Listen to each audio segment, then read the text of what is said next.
Welcome back. Today I am going to talk about low frequency learning and fast adaptation in model reference adaptive control. But before we start, I am covering different methods that can be used with each other. For example, in the high order case videos, we started with adaptive control for addressing structured or parametric uncertainties. And then we covered neuroadaptive control based on neural networks for unstructured or non-parametric uncertainties. These are two different techniques. And really, if you don't know the structure of the uncertainty, you need to know neuroadaptive control. And then I introduced performance recovery, how you can achieve a given performance.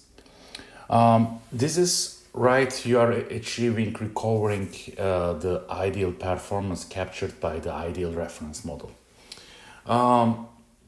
In addition to that, like derivative-free adaptive control is for addressing sudden change in dynamics. We need to wrap it fast. And then I introduced barrier functions with adaptive control and with neuroadaptive control. And they are really for enforcing performance constraints. You don't want your error to grow more than a user-defined threshold. Now, today's topic, low frequency learning, can be used in any of these techniques. We are going to address oscillations. For example, while adapting fast, you may see oscillations. When you use barrier functions, you may see oscillations. Again, whether you are doing adaptive or neuroadaptive control, you may see oscillations. So let's dive into details of low frequency learning. So basically, fast adaptation is needed in safety critical applications. Like these applications, let's say you are in an aircraft, something abnormal happens, you need to adapt fast and cancel its effect immediately. Because it is important, right? You would like to recover sometimes the performance of your system as soon as possible. This can save lives. But the problem is fast adaptation can require a high gain learning rate, the gamma, if you remember from the previous lectures. Well, this can be a serious limitation because a high gain learning rate can induce oscillations. Intuitively, you can look at this weight update law or learning law. It is kind of a fancy integrator, right? So let me take the integral of both sides and let's assume zero initial conditions. Then you can get rid of the dot here and you can have an integral here. So this is kind of, right, you know the integral. For example, think about PID controller's integral. If you increase this learning rate too much, it can induce oscillations because this is a fancy integrator, just you have these terms on the right hand side. Okay, so in this Transactions on Automatic Control 2013 paper, myself and my collaborator Wasim Haddad, we proposed the low frequency learning idea to achieve fast adaptation without oscillations. And I will directly give you the weight update law in the first slide. So basically, if you look at here, right, this is the standard weight update law you see here or here. This is the standard term. We are adding a leakage type term, but slightly different, right? When you have leakage, you only have this term, but right now sigma multiplies W hat minus W hat F. Basically, if you increase this gain, or effectively, if you increase gamma, you are also increasing this gain, right? Since gamma multiplies sigma, you are going to force W hat to behave like W hat F. What is W hat F? W hat F is a low-pass filtered version of W hat. W hat enters to this filter and then it is filtered through, and this is the filter constant, which shouldn't be so high. In this sense, basically, W hat F is a low-pass filtered version of W, and you are forcing W hat to behave like its low-pass filtered version, which is much smoother than W hat. So in other words, when you increase gamma and when W hat starts to have oscillations because of this integral effect, then by adding this term, you can recover, you can remove those high frequency oscillations. All right, I mentioned that this is looking like a leakage term, but we have this part. So if you remember from the adaptive control, I have a video, right? Projection operator and leakage modification. If you watched leakage modification part, when you have leakage modification, you are going to have uniform ultimate boundedness. You are not going to have error to go to zero. You are going to have error to remain bounded. But in this case, in the smart modification, if I may, we can still guarantee error to go to zero. In the remaining of this video, I am going to prove the stability, as well as I am going to show you two examples, and with the second example having the code so that you can code it yourself. As I always say, experience yourself, code it yourself, get a feeling of it to understand, to fully learn model reference adaptive control. All right, so I am going to look at x that equals to ax plus bu multiplied by structured uncertainty. Again, you can apply this to the unstructured non-parametric uncertainty with neural networks. Here is our nominal control. Here is our adaptive control. When you apply this controller to this system, you are going to have this dynamics x that equals to arx. BRC. In the previous videos, we discussed how K1, K2 should be selected, and I already provided several codes. And now, since this captures the ideal behavior, I am going to use this reference model for model reference adaptive control.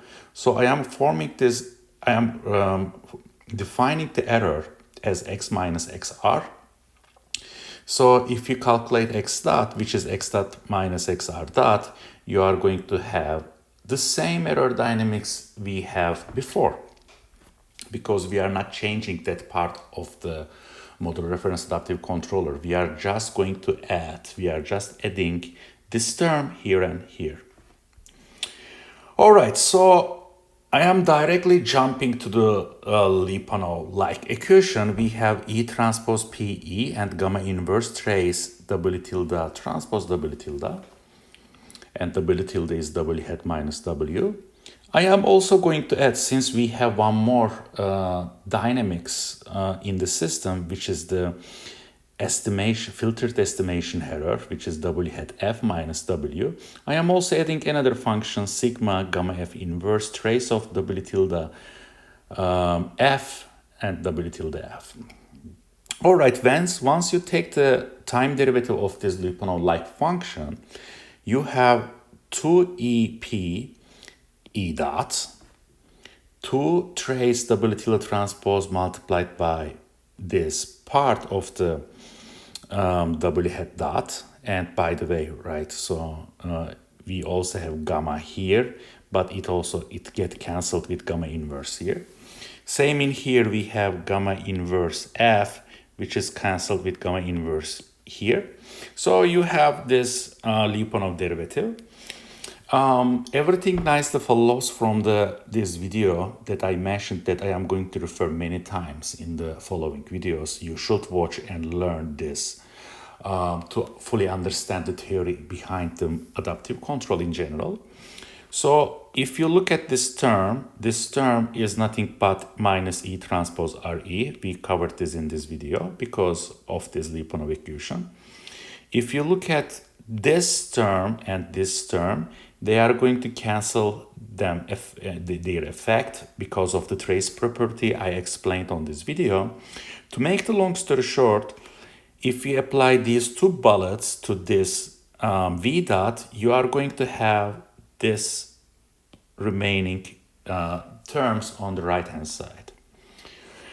All right, so let's look at the last two terms more closely. Since they both multiply W hat minus W hat F, I am going to write them, I'm going to combine them like I do in here. But let's look at here, W tilde minus W tilde F. Let's expand it. W tilde is W hat minus W, and this is W hat F minus W. So W's will cancel out with each other.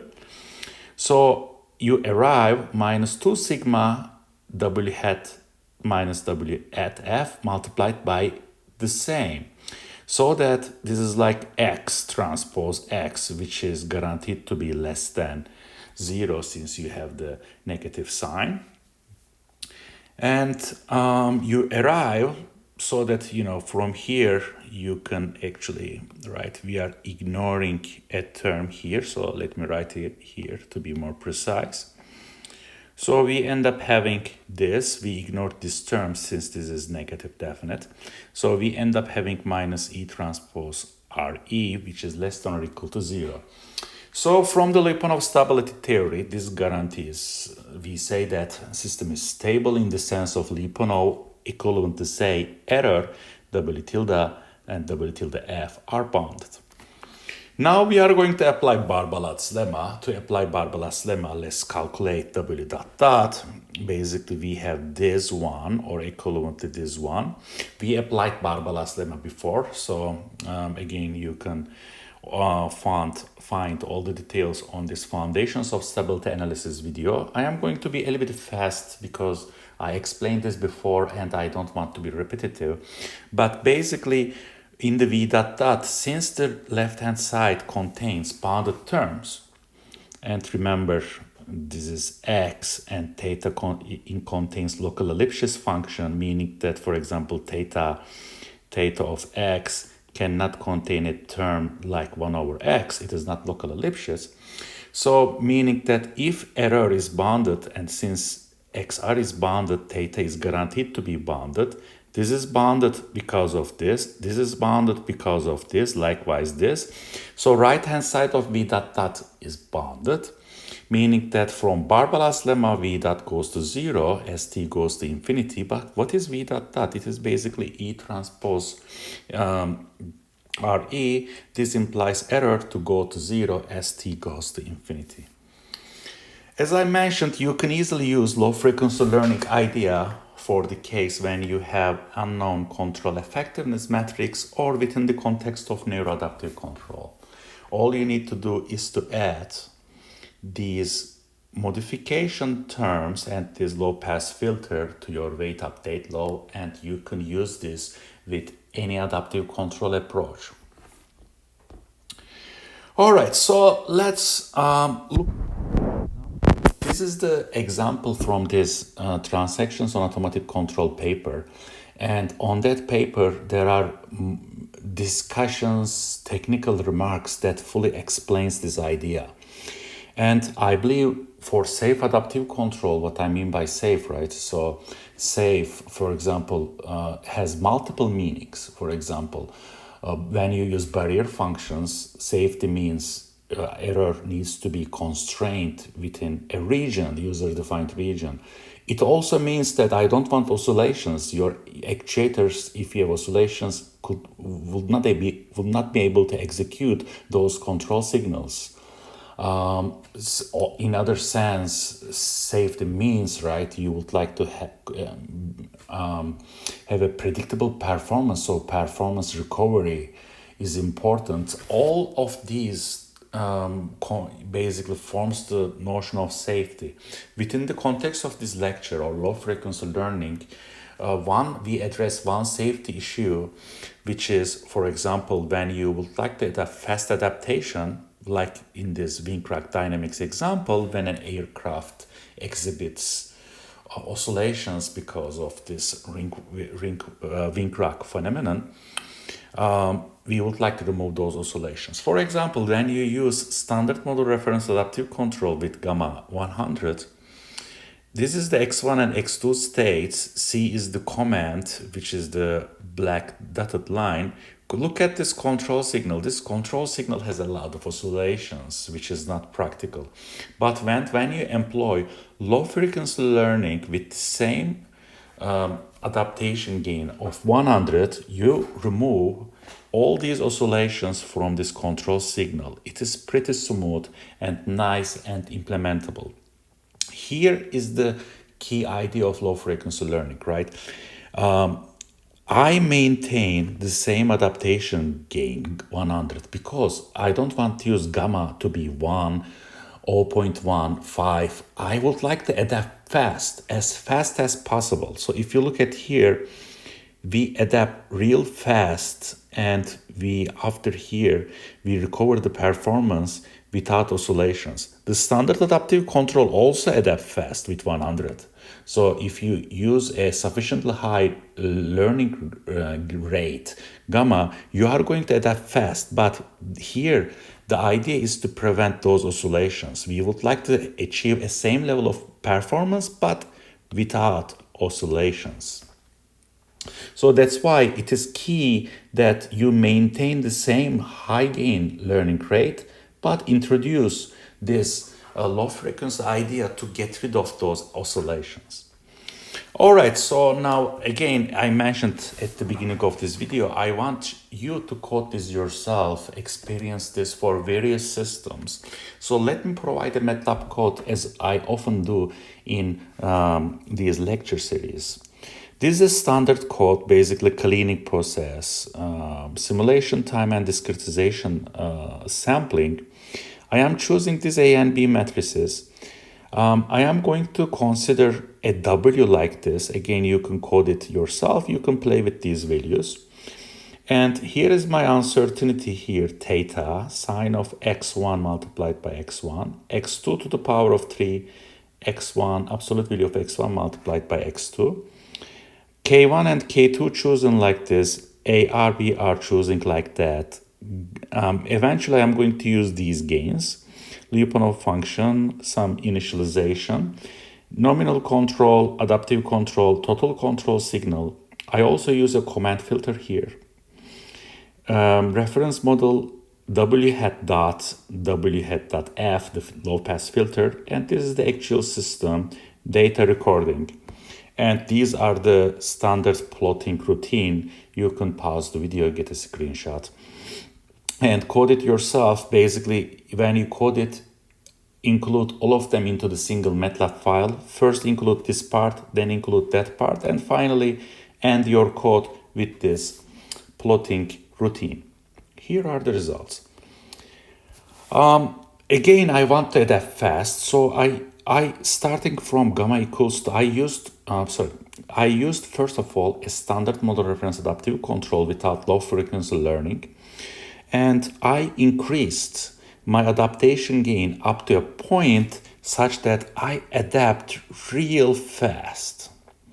But this may or may not, in this case it will, cause high frequency oscillations, which you can see from the control signal, as well as you see some high frequency oscillations in the second state.